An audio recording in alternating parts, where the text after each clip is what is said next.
I want to bring up a certain topic this morning, and that's the topic of loneliness. You heard me a little bit with the children, or maybe you didn't hear me, I'm not sure. But the topic of loneliness. Now, I'm going to ask you this question, and feel free to share it out loud. If you were to come up with a picture in your mind that depicts loneliness, what would it be? Just when you hear the word loneliness or someone experiencing loneliness, what is the picture that comes to mind? Somebody in a nursing home, okay. Somebody in a nursing home, anybody else? Okay, so you have in your mind somebody standing in the middle of nowhere, okay? Anybody else? What comes to mind? There's no wrong answers. What? Sadness. Okay, so you depict a picture where there's someone that is showing a lot of sadness on their face or in their life, okay? So darkness.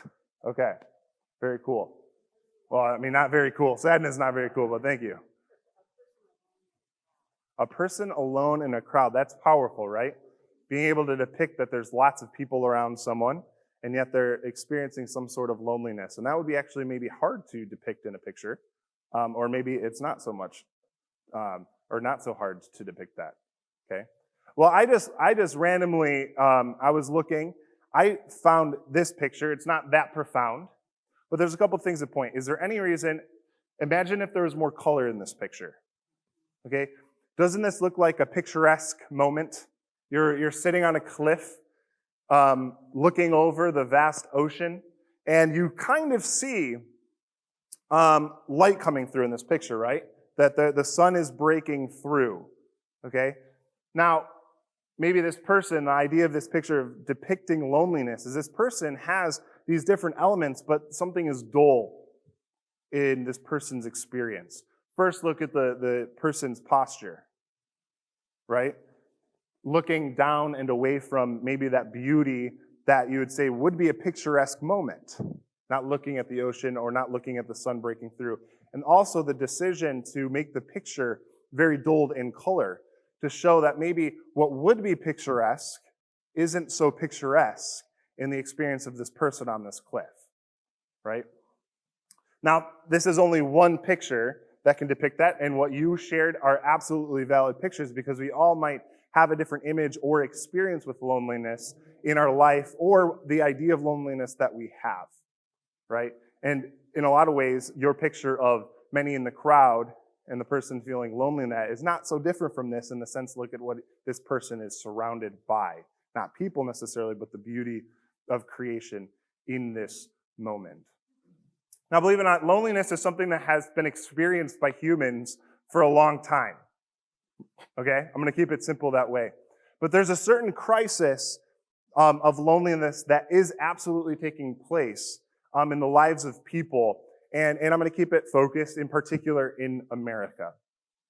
Just to show how this is a big crisis for us to be able to think through. And maybe this is something that you yourself has experienced. How many of you experienced deep loneliness in your life? Okay, I'll raise my hand. I'm going to share a little bit today with you. Right? It can be an experience that people sitting here have experienced. But there's actually been a lot of research done trying to understand the growth of depression, the rise of anxiety in America. And across generations, people, psychologists, counselors, are trying to understand, this anxiety, this depression, maybe even the rise in suicides, which we just remembered this past, I think it was last week, Suicide Awareness Week, right? What is happening? What is taking place in America in particular? Or even what's leading people to not just take their life, but take the lives of so many in powerful and tragic ways. Okay. Well, one study from the Human Resources and Services Organization realized in taking a poll, that 2 out of 5 people of older adults, 2 out of 5 older adults say that they lack meaningful relationships in their life. 2 out of 5, when you put in that number, it doesn't sound that profound, but if you actually take that as a percentage, it's a lot of people, especially when a large chunk of our population are older adults. With that being said, they found out that 43% related to that experience deep loneliness, incredible loneliness. And that's among senior citizens and older adults. Well, it's not just a struggle or a problem for people that are growing in age. This is a problem for even younger generations. And in particular, that this is, and I'm representing college right now, this is a huge problem on college campuses. Okay? They did a poll of 48,000 students to determine if they were experiencing and what type of loneliness they were experiencing and if they were experiencing it at all. Guess what percentage of students, 18 to 21, said that they were in the state of deep loneliness? 64% of those 48,000 students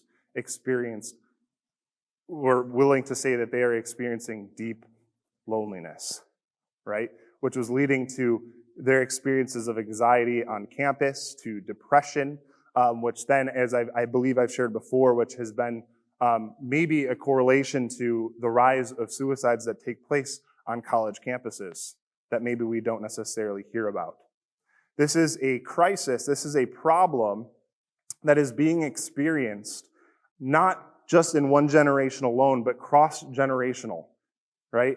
And I'm sure you've heard this before. It seems contrary to the times where you can easily connect with people through different means, such as the phone, the internet, the computer, and so on. It seems such a contradiction or such a disparity in the access that we have as humans that we are also experiencing this deep, deep emptiness in our lives and experiencing loneliness. Well, I've been there, and I'm going to share this with you a little bit. I've been there, and I'm speaking on behalf of when I was in college a decade or so ago, right? And so it's a story unique to that time, but like I said, it's a story that hopefully that maybe can resonate with in your experiences, or just simply that you're experiencing loneliness in another time, or the chances are someone you have come across or you come across each day, even if they smile at you in the grocery store, might be experiencing something deep internally that you may or may not realize. You know that I played soccer, some of you that have heard me preach before, right? How many of you knew that? Okay, yeah, so some of you, I'm trying to remember, I don't know how many people were here for that previous message. Well, one thing that happened was I went to college. Okay, here ends the sermon. No, I'm just kidding. Here. Soccer was huge in my life, as some of you already know. There was a lot of promise in my life to be able to go play professional soccer. I was already playing semi-professional soccer when I was 17 years old, and I took a break from that to go to college to play college soccer. I was given a scholarship to play Division I soccer, and that was one of the big leading decisions as to why I chose a public university, right? Binghamton University in Central New York. Thought I would be able to go play soccer, be on scholarship, play Division I, compete really well, get back on track to play professional soccer right after college. That was the trajectory that was in my life at that time. And you know what? I could maybe study history. I love that. That's great. I'll study history alongside of playing soccer at Binghamton University. Well, I show up. And I showed up with a lot of confidence because I grew up in a Christian home. I was a pastor's kid. I was incredibly skilled at soccer. And I say was, not so much anymore. I was incredibly skilled at playing soccer. I showed up confident that I was going to be able to experience the college life, make it through, and my life was going to be set up for success. Well, I learned really quickly that I was the only Christian in my dorm, right? I was the only Christian in my 6-person suite. Now, I was still confident because, you know what? God's given me all the tools at my disposal, And I was going to be able to live in that situation, in that context, and it was going to be great, and I was going to be on fire for Jesus. I don't know if I said it that way, but just to make a point. Be on fire for Jesus in that context. I also learned that I was the only Christian on my soccer team. That the soccer team that I chose to be a part of in order to receive a scholarship, that I thought was going to be my stepping stone to eventually get to professional soccer. I thought that's where God was leading and calling me in my life.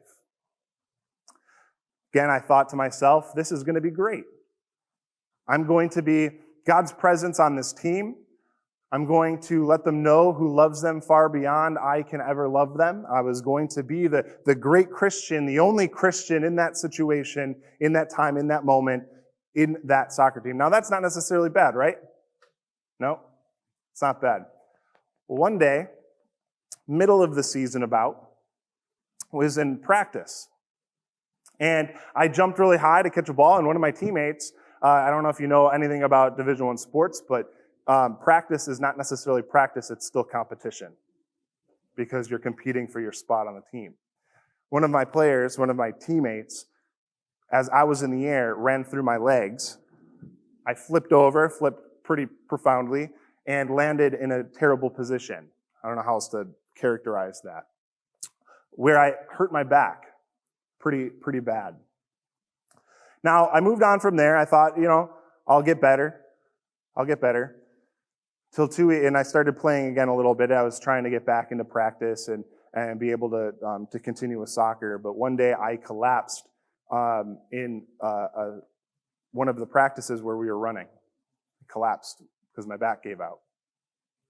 For the next year, I sometimes could not even get out of bed because of my back injury. I couldn't necessarily even make it to class. And you know what? I was also the person, if I did make it to class, I had to carry around one of those ugly donut pillows. Have you ever seen one of those? 18-year-old boy walking to class with a big donut pillow, right? And having to sit on that in class if I could even make it to class, right? Well, the story doesn't end there.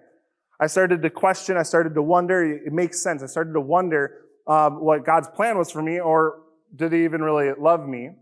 One, I already felt alone, being the only Christian in that dorm. I already felt alone, being the only Christian on my soccer team. And now, no one else was going through what I was going through on my team, in my dorm, or as far as I know, in that college campus with my physical health.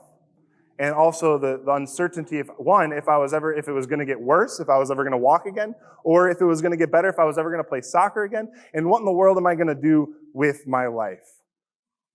So I started to wonder if God was in fact on my side.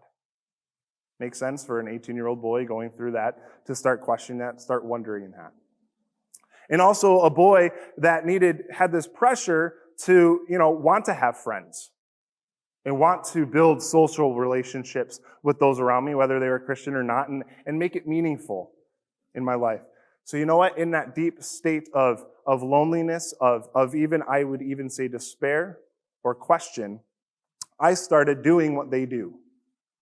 I don't need to get into all the details, but I started trying to identify myself so I wouldn't be so lonely by living the life that they were living. So I could actually partake in relationships, the times that I could get out of bed. Now you can imagine, and you can just start thinking about the trajectory of immoral choices that you could make to try to identify with peers of that age. Now you can imagine that if I was already in that state, here I am, a PK, a Christian, what started to wear on me, what I started to wonder, was then after making those choices, living that life, making those mistakes, how God could ever forgive me. You see, I grew up as a PK, as I shared, where we talked a lot about grace, but when it became very real for me, that freshman year in college, based off of the mistakes that I made and the choices that I made with my peers, it started to become really real. Where I actually believed that grace was not for me. That the decisions that I made were outside of the grace of Jesus Christ. So I was already lonely. That loneliness was compounded by injury.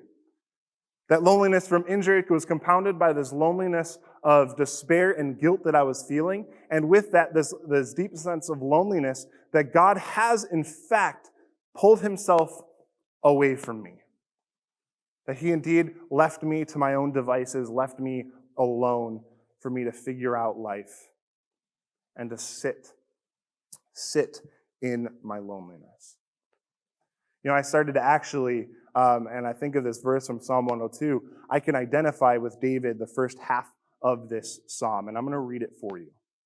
I want you to think about it. Sometimes psalms, they're pulled out of context, but just think of it through the lens of the loneliness that David was feeling in his life, and how I, in the story I just shared, can connect with that.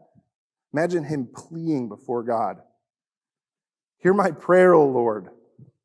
Let my cry for help come to you. Do not hide your face from me. When I am in distress, turn your ear to me. When I call, answer me quickly. For my days vanish like smoke. My bones burn like glowing embers.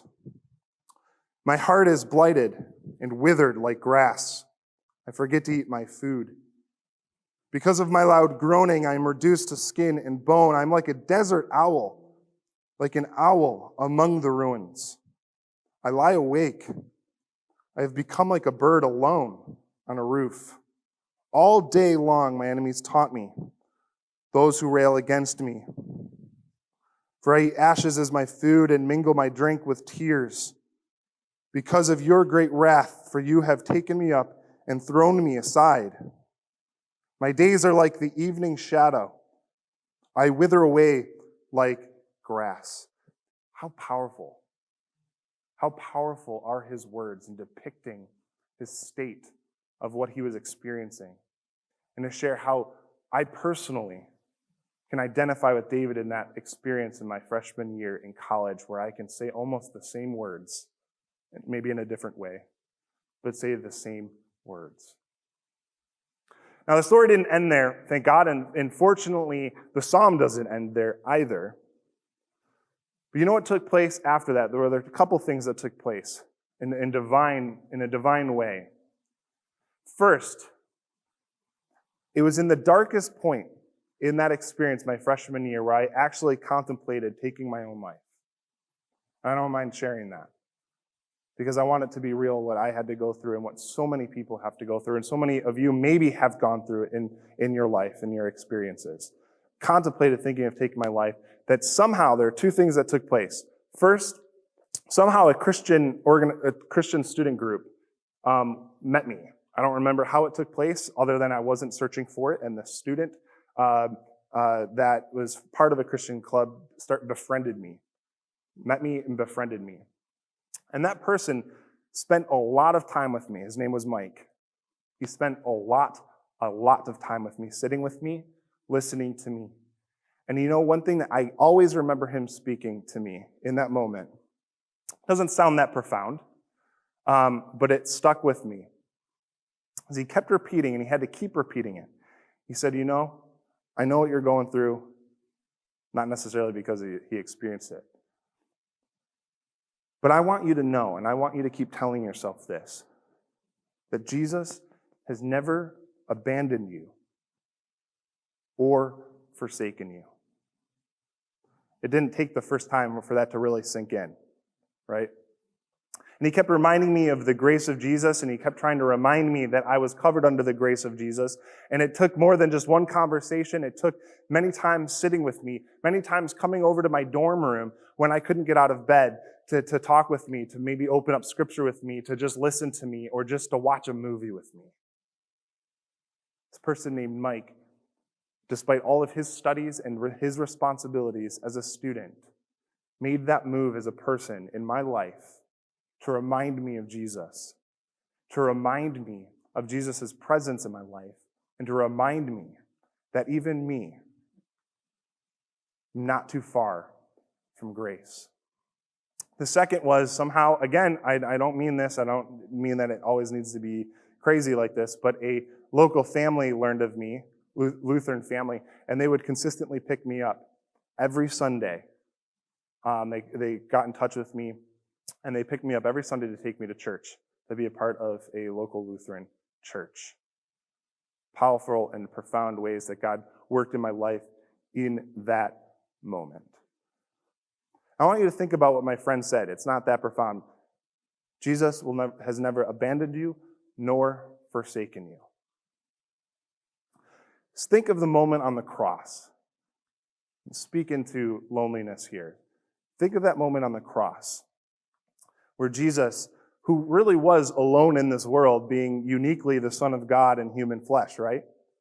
And the only perfect person in the world. Can you imagine any loneliness that might have been in the life of Jesus? And as he endured the sufferings before the cross, this is a beautiful, beautiful thing of the gospel. As he experienced the sufferings before the cross, and as he hung on the cross, right? Can you imagine the profound loneliness that he had to go through? Some of you shared that in your picture, who said darkness, right? I promise. Move to the next slide, please. There's crosses there. But darkness came over the land when Jesus was on the cross, right? You can barely see the cross. Imagine hanging on that cross. Darkness and suffering. And do you remember the words that we read earlier, but the words that Jesus said right before he died? My God, why? Why have you forsaken me? Why have you forsaken me?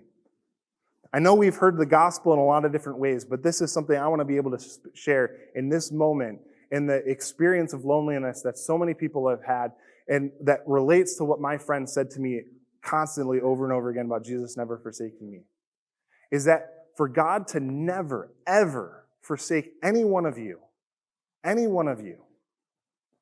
he had to forsake his own son out of love for you.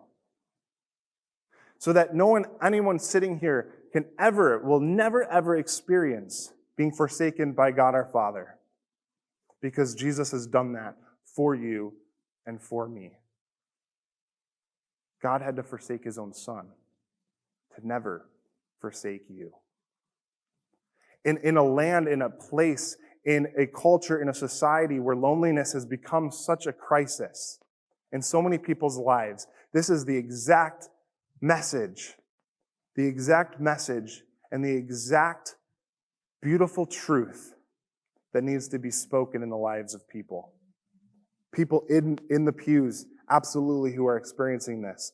College students that are going to college like I did, or maybe like I shared, people that you run into regularly throughout the day and don't necessarily realize what they're going through internally.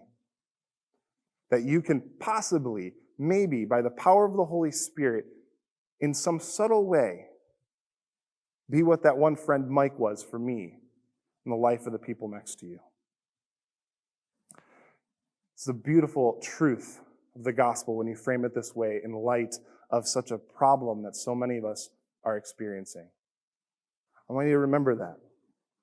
I encourage you as you walk away from here. Whenever you have moments of loneliness, whenever you have moments of experiencing deep loneliness in your life, is that God forsook his own son so he would never forsake you nor abandon you. And I want to also be able to share, kind of related to what that experience with my friend Mike, is the power of Christ-centered relationships. I love the image that you shared about someone experiencing loneliness despite tons of people around you, right? How true that can be if the right medicine isn't spoken in the life of people, right?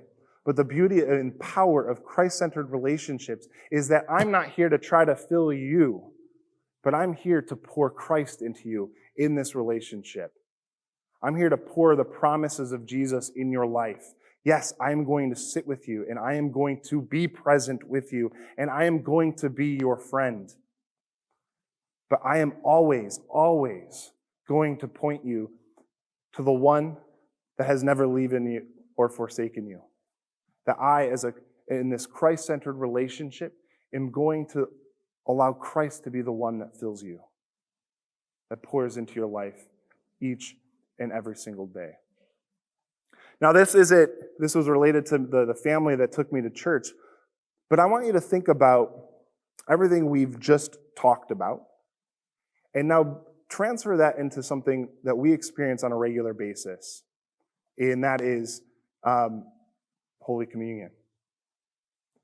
Now, we kind of get into the routine, but I want you to think in the light of loneliness and understanding the presence of God in our lives and how profound the moment is when we commune together.